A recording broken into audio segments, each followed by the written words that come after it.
میرے عزیزو، یہ ایک پاکیزہ لفظ ہے، سیلف ڈیفنس کا نام ہے. میں نے اس سے قبل بھی اس کے متعلق کافی کچھ کہا ہے. جہاد کے اپنے شرائط ہیں. جہاد اس کو نہ کہو جو اپنے آپ پر بم باندھ کر کے کہیں ناحق لوگوں کو اڑا دیتا ہو، وہ جہاد سے اس کا کوئی تعلق ہی نہیں ہے. میرے عزیزو، جہاد کے جو رہنما اصول ہیں وہ پڑھ کر کے دیکھ لو. میں سمجھتا ہوں کہ اللہ کے حبیب صلی اللہ تعالی علیہ وسلم کی تعلیمات جہاد آج دنیا کی کسی جنگ کرنے والی قوم میں موجود نہیں، کسی میں بھی نہیں. یہ جس ملک پر اترتے ہیں سب اجاڑ کر کے چلے جاتے ہیں.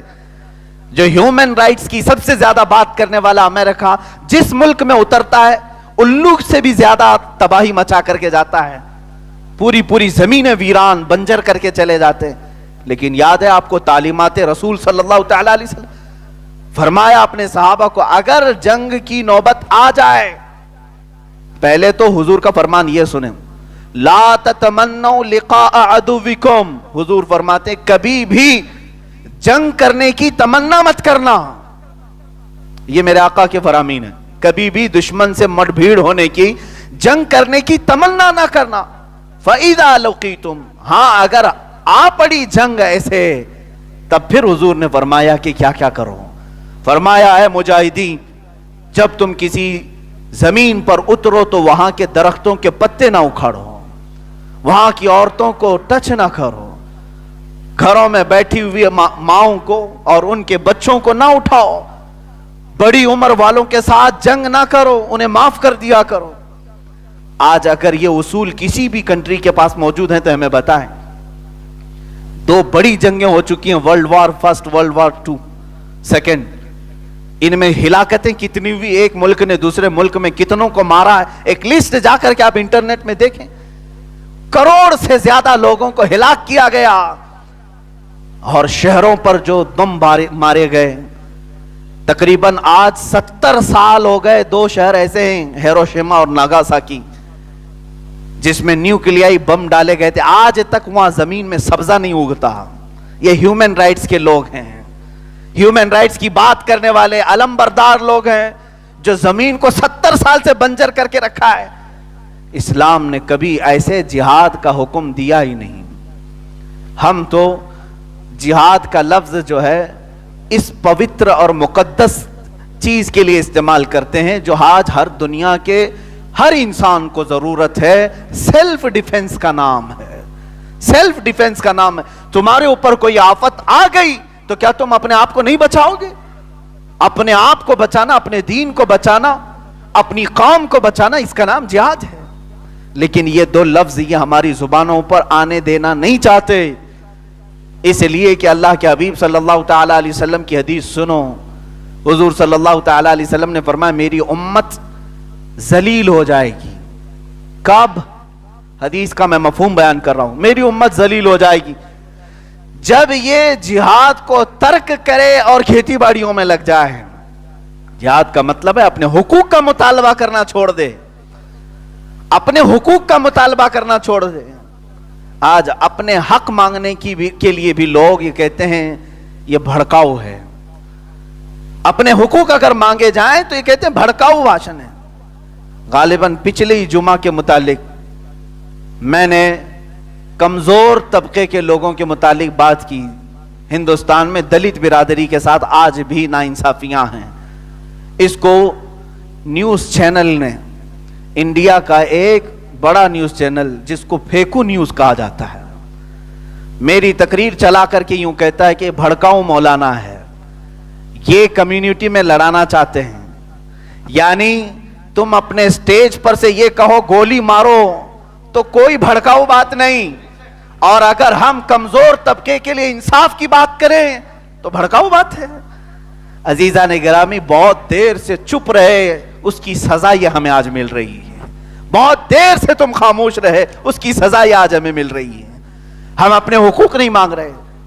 میں پچھلے کئی دنوں سے کہہ رہا ہوں، ممبئی کی سرزمین پر آج 7 مہینے ہو گئے مسجدوں کو تالے لگے ہوئے ہیں، اللہ کے گھروں کو تالے لگے ہوئے ہیں. کس نام سے؟ ایک بیماری کے نام سے. بیماری کا تو وہاں پر حال ایسا ہے کہ سارے لوگ تو حال میں ہیں بالکل. ہاں، ساری مارکیٹیں بھری ہوئی ہیں. اب تو